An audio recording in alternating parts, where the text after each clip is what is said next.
নির্মাণ করার জন্য কাজ করে যাচ্ছে, তাদেরও সমালোচনা করছে একটা গোষ্ঠী, তাদের আবার সাধুবাদ জানাচ্ছে একটা গোষ্ঠী, আগামীতে যারা আসবে তাদেরকেও সাধুবাদ জানাবে, তাদেরও সমালোচনা করবে একটা গোষ্ঠী।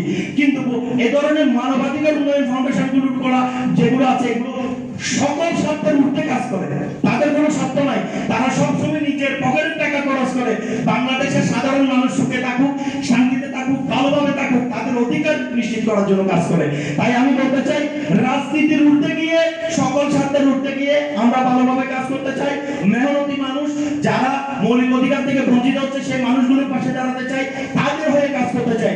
নতুন বাংলাদেশ হোক আমাদের প্রেরণা, আগামীর বাংলাদেশ হোক আমাদের গর্ব, এবং এই বাংলাদেশ হোক সারা বিশ্বের মধ্যে আমাদের নতুন পরিচয়। সবাই ভালো থাকুন এবং বাংলাদেশ মানবাধিকার উন্নয়ন ফাউন্ডেশনের সফলতা কামনা করছি।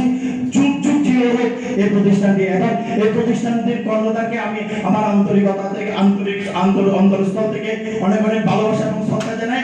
এবং উপরে যারা আমাদের মহান অতিথিরা বসে আছে আমার শ্রদ্ধা জানাই, ভালোবাসা জানাই, এবং সামনে যারা বড় ভূমিকা পালন করার জন্য মহান যোদ্ধাগুলো উপস্থিত আছেন, একসাথে আমরা কাঁধে কাঁধ মিলিয়ে কাজ করবো।